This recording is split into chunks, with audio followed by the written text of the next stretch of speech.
ఈశదేవయో వేషధీరా సర్వభావతో వస్తు కేవలం ఈశదేవయో వేషధీరా సర్వభావతో వస్తు కేవలం.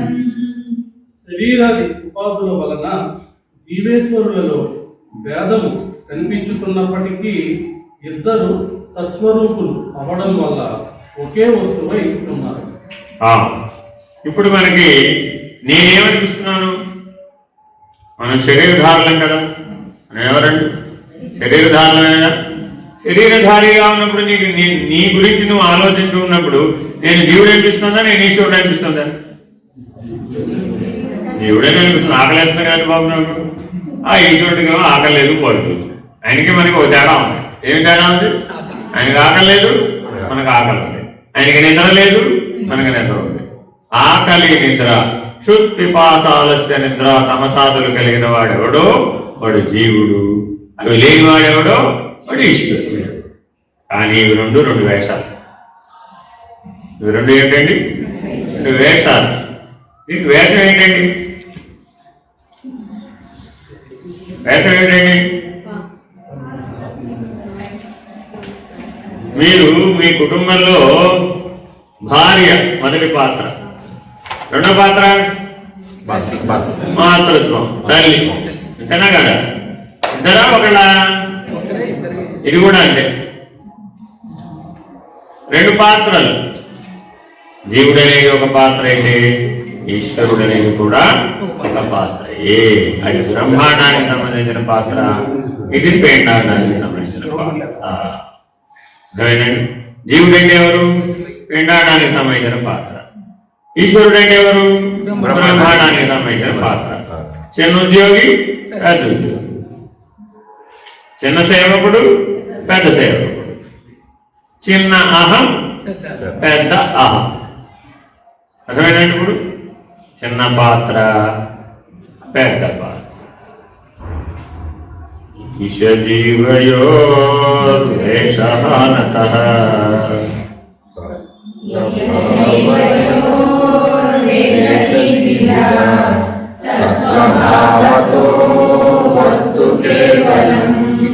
వేషంగా చూస్తేనే నీకు సత్తు నిర్ణయం అవుతుంది.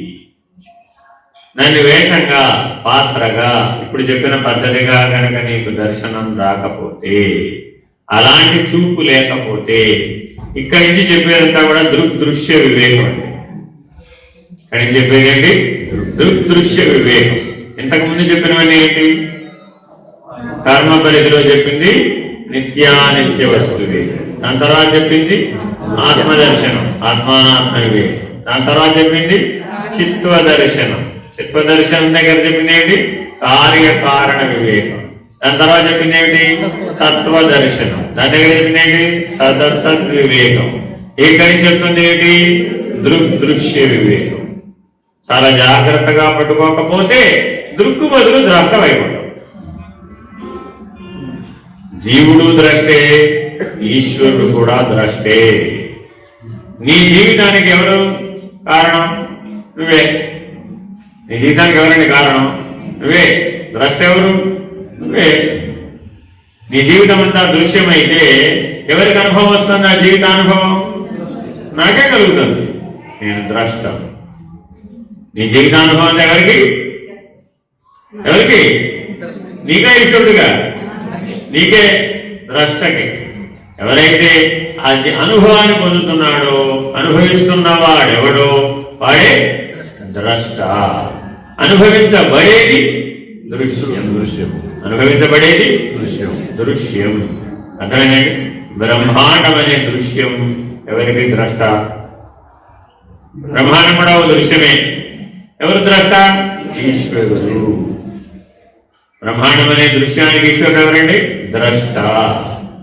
పిండాండం అనేటటువంటి దృశ్యానికి ద్రష్ట ఎవరండి? జీవుడు. ఇది చిన్న నేను, అది పెద్ద నేను. ఇది అహంకార నేను, అది దివ్యాహం అనే నేను. రెండు నేనులే. ఇదేమో అహంకారం అనే నేను, అదేమో దివ్యాహం అనే నేను. కానీ ఈ రెండు కూడా కేవల సత్ అనే దాని మీదనే ఆధారపడి ఉన్నాయి. ఇవి రెండు ఆధేయములే గాని ఆధారం కాదు. కేవల సత్తే ఆధారము. కేవల సత్తెవరు? బ్రహ్మము. కేవల సత్తెవరు? బ్రహ్మము. ఏ బ్రహ్మమును గురించి మాట్లాడుతున్నాం ఇప్పుడు? బ్రహ్మాండానికి ఆధారంగా ఉన్నటువంటి బ్రహ్మము. ఈ సూర్యుడు సౌర కుటుంబంతో సహా ఏ విశ్వంలో అయితే పరిభ్రమిస్తున్నాడో ఆ విశ్వాధార కేంద్రంలో ఉన్నటువంటి బ్రహ్మము ఉన్నాడా లేదా? విశ్వాధార కేంద్రంలో ఎవరైనా విశ్వం విష్ణుర్వషట్కారో భూతభవ్య భవోద్భవం చదివావా లేదా? ఆయన ఎవరు? ఎక్కడున్నాడు ఇప్పుడు ఆ మహావిష్ణువు?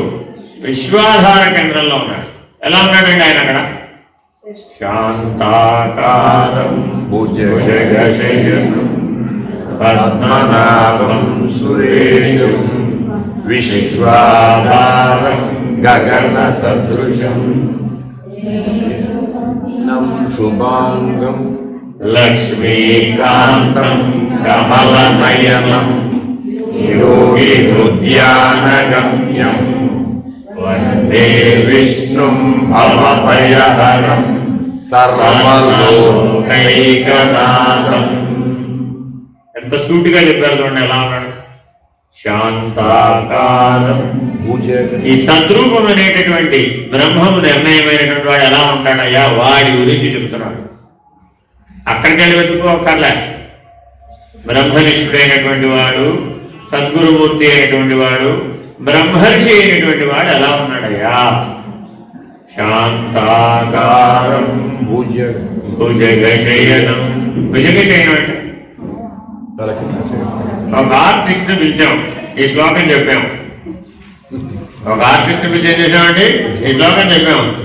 ఏమయ్యా ఇదేదో చెప్తున్నాడు, దీనికి ఏం అర్థమైందో అది గీ బొమ్మ. ఏం చేశాడు ఆయన? భుజగ శయనం. భుజగం అంటే పాము గీసేసాడు. శయనం పడుకోవడం, పడుకున్న మనిషిని గీసేసాడు. మన సినిమాలో కూడా ఈ శ్లోకం చూడండి, సినిమాలో కూడా చూపిస్తారండి. ఏం చేశాడు? ఆయన ఎప్పుడూ పడుకుని ఉంటాడు, జీవితంలో ఎప్పటికీ నిలబడదు. లైఫ్ టైంలో నిలబడని వాడంటే ఎవడైనా ఉన్నాడంటే ఆయన మహావిష్ణువు. ఇప్పుడు మన అండర్స్టాండింగ్ ఎక్కడికి వచ్చేసినప్పుడు అది ఎక్కడుంది? ఎక్కడి నుంచి తెచ్చేది? ఆయన ఎక్కడికి తెచ్చేసాం మనం ఇప్పుడు? శాంతం నేపాల్ వెళ్ళామండి మేము. నేపాల్లో 2000 సంవత్సరాల నుంచి పడుకునే ఉన్నాడు ఆయన, శయన విష్ణు. 2000 years ఈ స్లీపింగ్ డైరెక్ట్లీ. అక్కడ పూజారి ఇదే చెప్తానండి, 2000 సంవత్సరాల నుంచి పడుకుని నిద్రపోతున్న విష్ణువు ఈయనేనండి అంటాడు. మనకి పరిచయం అలాగే చేస్తాడు విష్ణువు. అక్కడ పెద్ద పాము ఉంటుంది, ఒక 10 తలల పాము ఉంటుంది. దాని మీద హాయిగా పడుకున్నటువంటి శేష తలపం మీద ఉన్నటువంటి విష్ణువు ఉంటాడు. అది ఒక కోనేరు అనమాట, కోనేరు మధ్యలో ఉంటుంది. అది బాలసముద్రం అండి. ఇదిగో ఇదేమో వైకుంఠం అండి, ఇదిగో ఈయన విష్ణువు, శయన విష్ణువు అండి అని పరిచయం చేస్తారు. గట్టిగా అడిగామనుకోండి ఈ పద్యం చదువుతారు. శాంతాకారం భుజగశయనం అంటే ఎప్పుడు నిద్రపోతే కానీ శాంతంగా ఉన్నాం. ఈ అర్థం తీసుకున్నాం అనుకోండి, ఏమైపోతావు? ఎంత ప్రమాదం అండి. కాబట్టి వాచ్యార్థంగా విచారణ చేయకూడదు వేదాంత రహస్యాలని. అది దర్శనానికి సంబంధించినవి. దృగ్దృశ్య వివేకానికి సంబంధించిన దర్శనం ఈ శ్లోకంలో ఇమిడి ఉంది. ఇది చిన్న విషయం కాదండి. నేను తెలుసాలంటే నీకు దృగ్దృశ్య వివేకం ఉండాలి. శాంతాకారం భుజగశయనం పద్మనాభం సురేశం. అక్కడ ఆగండి. పద్మనాభం అంటే ఏంటండి?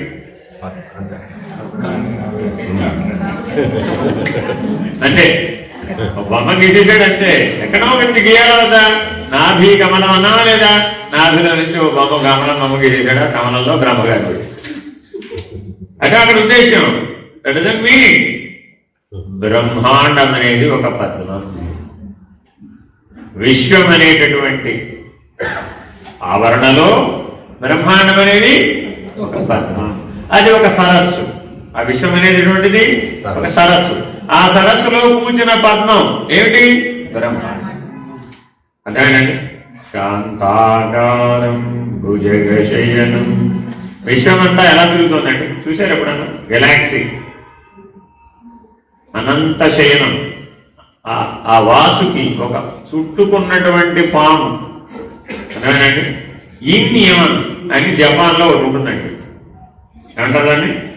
ఇన్యాన్, వైఐఎన్ వైఏఎన్, ఇన్యాన్. ఒకటి చూడండి, ఇలా ఒక సర్కిల్ని 2 ముక్కలు చేస్తాం. ఇటో చుక్క ఉంటుంది.